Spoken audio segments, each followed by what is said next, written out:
Hemos leído hoy en el capítulo 3 del primer libro de Samuel una escena sobre la que me gustaría reflexionar despacio y tranquilamente. En aquellos días Samuel estaba acostado en el templo, donde estaba el arca de Dios. Aunque aquí dice la palabra templo, el texto, en esa época todavía no existía el templo de Salomón. Cuando el texto dice templo, se está refiriendo al lugar sagrado donde estaba la tienda de la reunión. Una tienda grande, más o menos de esta anchura, de esta capilla, y más o menos llegaba hasta la mitad de la altura de estos muros, sostenido por gruesos postes de madera y recubierto con pieles cosidas entre sí. Era grande. Y alrededor había todo un muro formado por más postes y más pieles que delimitaban todo un perímetro alrededor de esta tienda de la reunión, dividida en dos partes. En la parte más interior estaba el arca. Y dice, en aquellos días Samuel estaba acostado en el templo.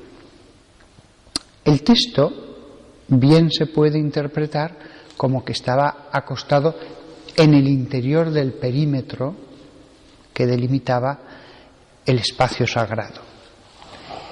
La otra posibilidad, que a mí personalmente me gusta más, es pensar que el respeto por ese lugar sagrado, el amor a ese lugar sagrado era tan grande que a veces por la noche algún sacerdote y alguno de los siervos de la tienda, de las operaciones cultuales que se hacían allí, se quedaban a dormir.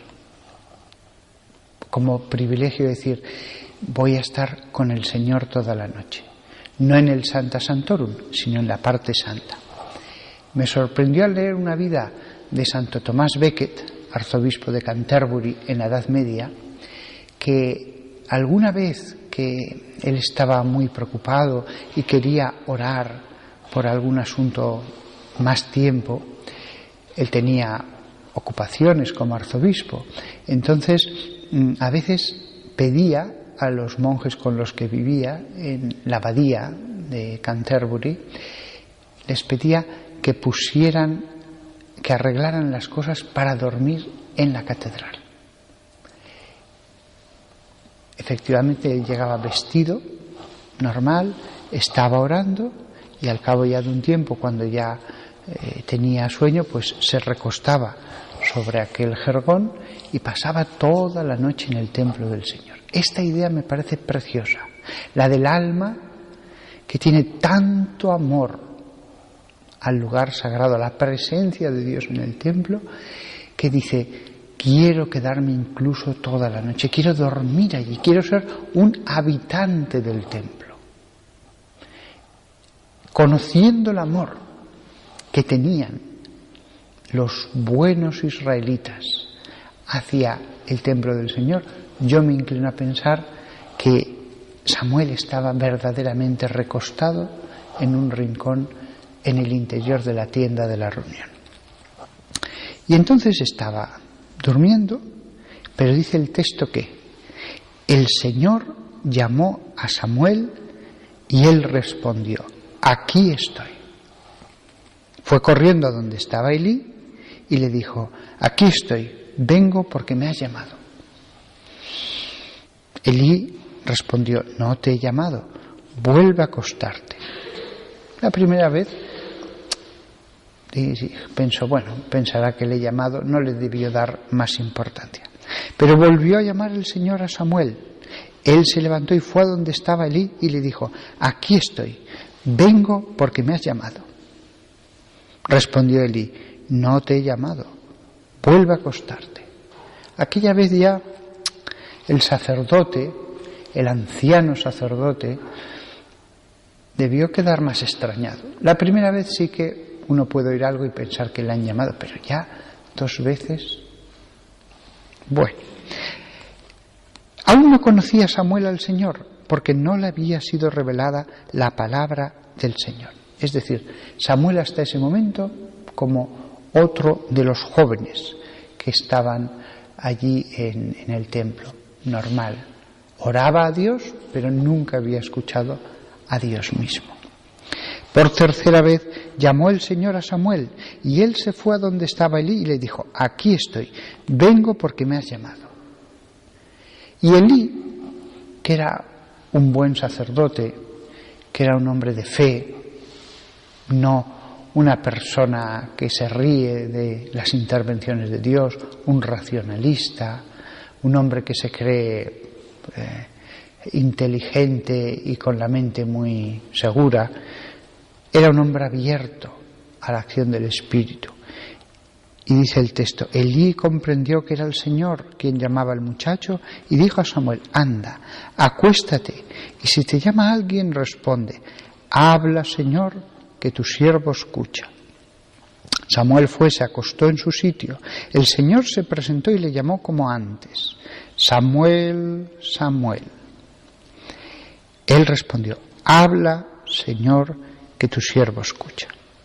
Samuel crecía, Dios estaba con él y ninguna de sus palabras dejó de cumplirse. Hay un momento radical en la vida de todo profeta en que comienzan a escuchar la voz de Dios o comienzan a tener las visiones de Dios. Hasta entonces son los propios pensamientos.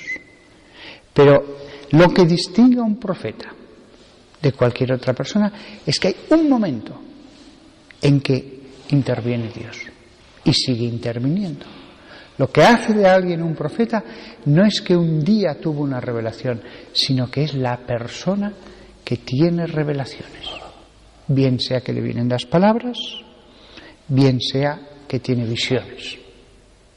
Unos a través de sueños, otros a través de locuciones, otros a través de visiones, etc. Pero el profeta en ese sentido es el que tiene revelaciones de forma continuada. Y esto es lo que le pasó a Samuel. Él no pidió nada, no pidió nada. No se usa ninguna técnica, no es algo que se aprenda. Es Dios el que escoge a quien quiere, cuando quiere. Y la persona la escoge bien Dios, porque no hay nada que pueda llenar más de soberbia a una persona que tener revelaciones de Dios. Sobre todo conocer el futuro. ¿Cuánta soberbia puede entrar a la persona? ¿Cómo cree uno poco menos que es divino? Por eso Dios es muy cuidadoso, porque el don puede destruir la vida espiritual de la persona. Puede hacer de la persona un monstruo. Un monstruo. Dios tenía sus planes respecto a Samuel. Otro era el sacerdote y sin embargo Samuel iba a ser el profeta. Samuel no era nada, era un jovencito allí y sin embargo Dios iba a hablar a través de él.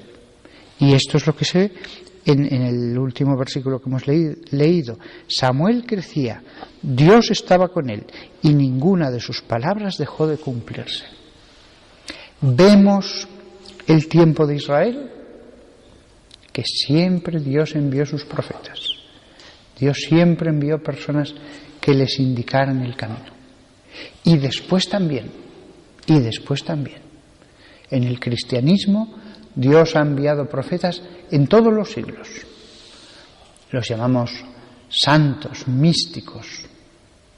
Incluso al resto de los pueblos fuera del cristianismo, antes y después de Cristo, a veces a algunas personas Dios les ha dado dones para que puedan guiar a las personas, para que puedan decir: Dios esto no lo quiere, evitad esto, haced esto otro.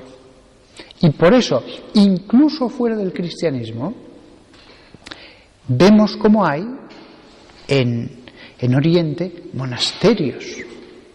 Hay monasterios en Japón, los había en el Tíbet, para gente que se dedicaba a la oración, a la meditación, a una vida más austera. En otros pueblos, en la India, por ejemplo, pues había personas que se retiraban a ayunar y a vivir una vida de meditación, recibiendo lo mínimo para vivir. En otros pueblos, aun teniendo muchos dioses y teniendo muchas cosas, había personas que decían, este es un hombre de Dios y nos dice cosas que se cumplen, y les llevaban un poco al bien en la medida de lo poco que sabían acerca de la teología y de las cosas de Dios. Como vemos, el profetismo es un don divino, pero no algo del pasado, algo del presente. ¿Quiénes son los profetas de Dios? Bien, no hay muchos, pero hay personas santas. Yo me he encontrado, yo puedo dar testimonio de esto, de personas que me han dicho cosas y se han cumplido. Personas sencillas, que a veces eran desconocidas, personas de oración que eran humildes y que me han dicho, Padre, y se ha cumplido lo que me han dicho exactamente. Con lo cual, el texto que hemos leído hoy nos podemos alegrar de que es una gloria también del presente, un regalo de Dios, una gema que el Señor ha puesto en el mundo. Lo mismo que Dios en el mundo ha enterrado gemas, rubíes, esmeraldas, zafiros, también, pero están bajo tierra. Yo no sé dónde están, pero están. Lo mismo pasa con la gema del profetismo. Creedme que los hay. ¿Dónde? Habría que remover mucha tierra, pero a verlos los hay. Y dichoso aquel que encuentra un hombre de Dios que le puede guiar. ¿Cuántas veces obispos y papas y cardenales Dios ha hecho que se cruce el camino con una de estas personas que le ha guiado? O grandes teólogos. Y el resto no, porque no tenemos que tener ambición de conocer el futuro. Si Dios quiere darnos a conocer algo del futuro, ya nos lo dará a conocer.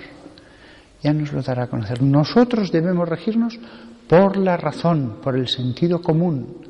Si Dios quiere usar medios extraordinarios para darnos a conocer algo, ya lo hará Él. Cuando ha habido hombres santos, bien está el ir a ellos. El padre Pío de Pietrelcina, cuando vivía, por ejemplo, y algún que otro santo que ahora pues está su proceso de canonización, pues bien estaba ir a hombres seguros de que eran de Dios. ¿De qué sirve tener un mensaje si no sabemos si el hombre que nos lo ha dicho es de Dios? De nada. Cuando vale un mensaje es cuando estamos seguros del que nos lo ha dado. Pero acabo este sermón con este mensaje claro. Dios quiere que nos rijamos por la razón y el sentido común. Si no, hubiera hecho mucho más común el don de la profecía. Oremos y sigamos la razón. Y no busquemos lo extraordinario, que cuando Dios quiere dárnoslo, ya se encarga Él de que aparezca en nuestras vidas.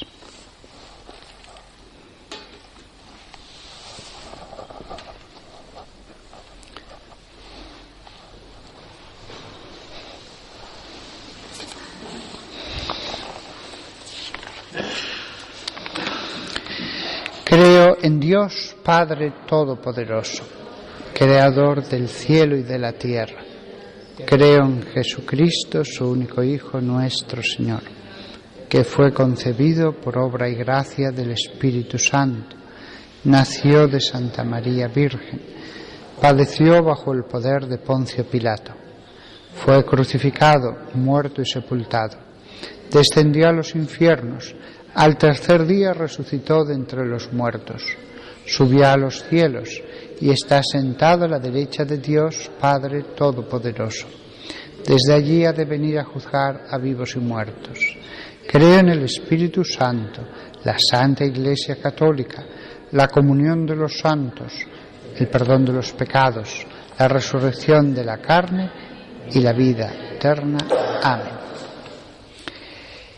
Oremos al Señor nuestro Dios, el Dios que nos habla y también que nos escucha.